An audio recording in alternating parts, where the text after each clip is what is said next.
Rhubarb in Chinese medicine is a fantastic ingredient. It's known as a slippery food, so it will really help the large intestine and prevent constipation.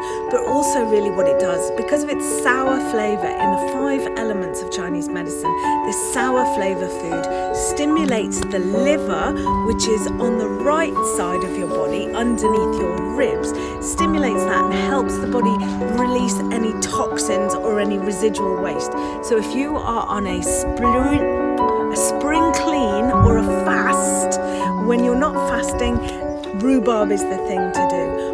Just kind of simmer it gently for 5 minutes, add some honey or some maple syrup and have it with yogurt. It's really wonderful. In my next video, I'm going to show you how to make a fermented salsa.